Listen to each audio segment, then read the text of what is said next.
صراحة متفائل اليوم. مواجهة صعبة عنوناها في البداية.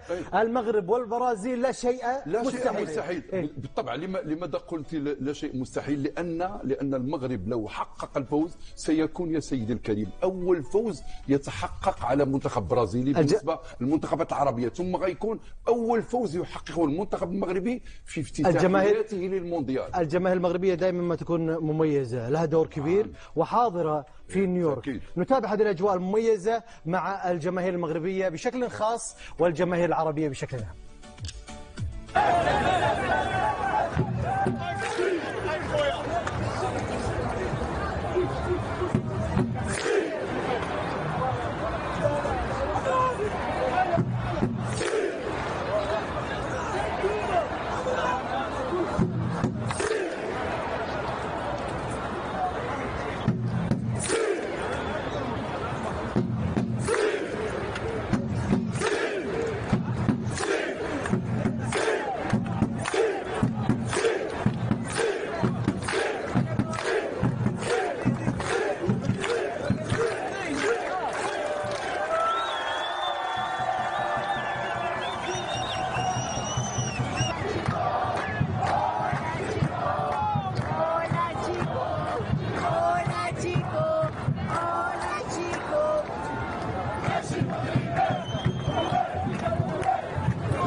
في التايم سكوير رددت سير هكذا تردد الجماهير المغربية. رأيك؟ وهذه العبارة يعني منذ قطر 2022 وهي تواكب وإن شاء الله تستمر الليلة. وإن شاء الله تستمر. هذا ما نتمنى. لأنه سير إلى المجد، سير إلى تحقيق ما يتمناه المغاربة ويتمنى كل العرب. المنتخب المغربي إن شاء الله يحقق نتيجة طيبة. البرازيلي.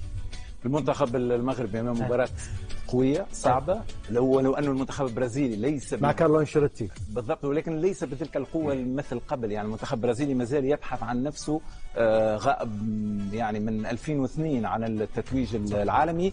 وانا فرحت انه المنتخب المغربي سيلعب مباراته الاولى امام البرازيل. قل لي ليش؟ لانه المنتخب المغربي سيدخل هذه البطوله ليس كمنتخب سيفعل المفاجأة. هذه المرة الناس قريت له حسابه، يعني واخذة كل احتياطاتها.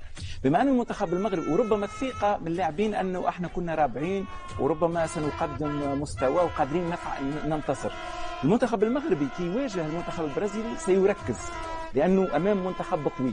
تصور المنتخب المغربي لا قدر الله المباراة الأولى كانت أمام اسكتلندا ولا هايتي واستسهل نوعا ما وكانت خيبة الأمل، ستكون مشكلة. لكن سيبدأ البطولة أمام منتخب برازيلي مركز. والجماهير شوفوا الجماهير بأجواءها جميلة، الصغار والكبار والتركيز والتشجيع، ونعلم أهمية واسم كأس العالم للبرازيليين. بالضبط. يعني انا هذه النقطه اللي حبيت نركز عليها، انه كي تلعب منتخب قوي مش تركز، التركيز مهم للاعب. لو كان منتخب اقل، منتخب المغربي سيعتقد انه انا رابع عالمي والاسكتلندا وهايتي سهلين. فهذا التركيز اللي انا نطلبه في اللاعبين المغاربه.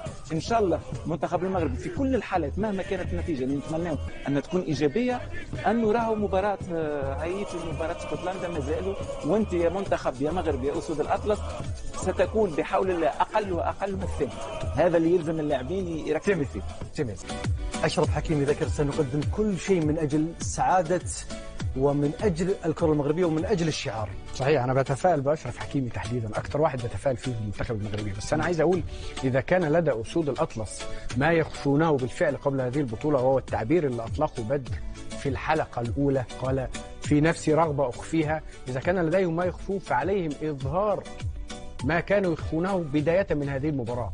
لن يجدوا في مرحلة المجموعات وفي الأدوار الأولى أكبر من هذا التحدي لإظهار رغبتهم في الذهاب إلى أبعد نقطة ممكنة، وبدر يعلم ما هي أبعد نقطة ممكنة يتحدث عنها، وهذا ما نتمناه. في المقابل المنتخب البرازيلي كمان إذا أراد أن يعلن، المنتخب البرازيلي ليس من المرشحين الأوائل للفوز باللقب شأن المنتخب الفرنسي أو الإنجليزي، ولكن خبرة لاعبين المنتخب المغربي تواجدوا في الدوريات الأوروبية كذلك ستساهم. صحيح. بالنسبة للخبرات الكفة متوازنة. شاهدنا الى حد كبير ما بين المنتخبين. المنتخب البرازيلي كمان مطالب بانه يظهر وجهه الحقيقي، وهذا ما لا نتمناه في هذه المباراه.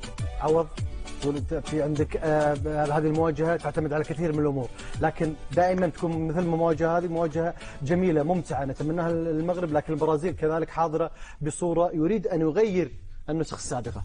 اكيد، ويعني عطفا على ما شاهدناه في المباراه الاخيره للمنتخب البرازيلي امام منتخب مصر، صراحه المنتخب البرازيلي ليس هو بالفريق المخيف ولا بالاسم الكبير. توقعاتك؟ توقع التعادل لهذه المباراه. تعادل؟ انت في المباراتين تعادل. التعادل في للمباراه. بدر رايك؟ وكأنه بدر. لا طيب، أنا مؤمن على أن المنتخب المغربي سيقدم مباراة رائعة وكبيرة جدا على غرار المنتخب البرازيلي. يعني لما تستمع لأنشيلوتي، تستمع لفينيسيوس، تستمع لحكيمي الوهبي، الكل يجمع على أن في كل الأحوال مباراة صعبة، لكن ستكون مباراة ممتعة. كارلو أنشيلوتي لا تغلقك؟ لا ابدا ابدا، هو مدرب قوي، مدرب كبير، ولكن مدرب كبير لكن لا اعتقد يحتكم الى نفس الجيل. نحتكم لكلامه قبل هذه المواجهه. الخبير كارلو أنشيلوتي، المغرب لديها ما قد يغلقنا وكذلك تسبب مشاكل البرازيل. وهناك سؤال ايضا طرح على كارلو أنشيلوتي: هل انت خائف او متخوف من مباراه المغرب؟ قال نعم متخوف، لان طبيعه المنافس تجبرنا. طيب انا بسألك سؤال، خايف من البرازيل؟ انا؟